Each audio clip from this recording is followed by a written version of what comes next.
All right, let's jump right into the rabbit hole that is the Lori Vallow Daybell case. For those just joining us, Lori, often dubbed the Doomsday Mom, or the Cult Mom, is the central figure in a mind-boggling criminal case. Lori Vallow is now in custody on Kauai under a warrant. She stands accused of murdering her 2 children, Tylee Ryan and JJ Vallow, and conspiring to kill her 4th husband, Charles Vallow, as well as Chad Daybell's first wife, Tammy. This case is slowly looking like a tangled necklace that's equally frustrating and satisfying to untangle. From religious fanaticism and end-of-days drama, to rumored zombies, and a defendant who treats the courtroom like it's her one-woman Broadway debut. Yes, Lori, this is about you, in case that somehow slipped past your prophetic radar. The narrative kicks off with Lori, initially appearing as an ordinary member of the Church of Jesus Christ of Latter-day Saints, veering sharply into the realm of doomsday prepping and radical religious beliefs. Then enters Chad Daybell, a self-published author known for his flair for the dramatic and a fascination with writing about the world's end. Together, they became a perplexing duo, preaching about the impending apocalypse and the necessity of gathering 144,000 chosen followers.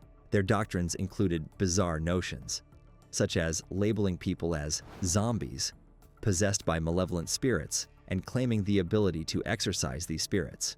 One has to wonder, what's more unnerving, the idea of zombies or the fact that individuals actually embraced these concepts? Prosecutors contend that these beliefs were not mere eccentricities, but rather the underlying motive for the murders. According to the prosecution, Lori and Chad exploited their distorted ideology to justify eliminating anyone who posed a threat to their relationship or their pursuit of financial gain, conveniently amassing life insurance and Social Security benefits along the way. What better way to brace for the end of the world than by padding one's bank account? It's almost darkly comical. Now, let's fast forward to the courtroom, where the real spectacle unfolds. Lori, displaying either extraordinary courage or extreme imprudence, chose to represent herself in the Arizona trial for conspiracy to murder Charles Vallow. And let me tell you, her performance has been nothing short of remarkable. Her courtroom approach feels like a curious mix of classic legal drama, interpretive theater, just a hint of unscripted primetime flair, and so much feelings. But here's where the highlight begins. Take, for instance, Lori's cross-examination of Nancy Jo Hancock, the woman who dared to have a single date with Charles Vallow before his untimely demise. The tension in the courtroom could be cut with a knife, thicker than a Thanksgiving gravy. Lori, embodying the spirit of a jealous ex-girlfriend, bombarded Nancy with leading questions like, "So you did go on a date with a married man?" The prosecution, in their infinite patience, lodged so many objections that they probably qualified for some kind of objection overload award. But Lori didn't stop there. She kept going. She proceeded to quiz Nancy about the specifics of her date with Charles, seemingly more curious about their conversation topics than about establishing any legitimate legal point.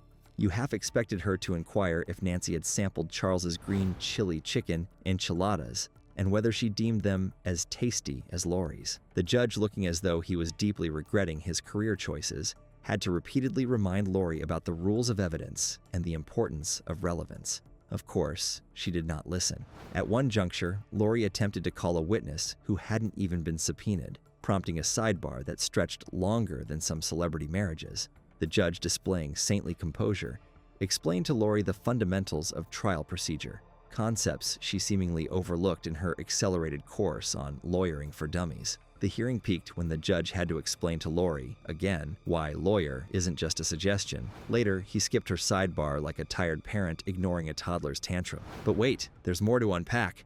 Beyond the courtroom theatrics, the case has ignited serious discussions about the role of religious extremism in acts of violence, the sway of cult-like ideologies, and the perils of unchecked fanaticism. It's a narrative that is both appalling and strangely captivating, a bizarre fusion of true crime, religious drama, and courtroom satire. And let's be real, in a world where reality frequently outdoes fiction, the Lori Vallow case stands as a stark reminder that sometimes the truth is more bizarre and more unsettling than any narrative conceived in Hollywood.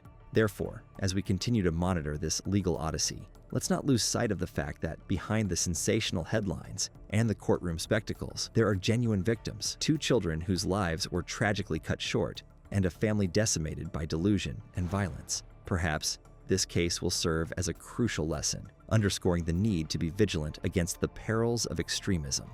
and the allure of those who peddle a doctrine of hate and fear. As we reflect on these events, it becomes clear that this case is not just a legal matter, but a societal issue that demands our attention. This entire ordeal is a stark reminder of how easily people can be swayed by extremist ideologies and the devastating consequences that can follow.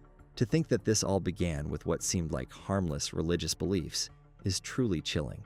But as we've seen, these beliefs can quickly spiral out of control, leading to unimaginable acts of violence. So, as the trial continues and more details emerge, let's remember the lessons we can learn from this tragedy. Let's strive to be more critical of the information we consume, more aware of the dangers of extremism, and more compassionate towards those who have been affected by these kinds of events. Let's hope that justice will be served and that those responsible for these heinous crimes will be held accountable. With that said, I need to double-check my windows and doors now. This is too much. Good night and stay vigilant, everyone.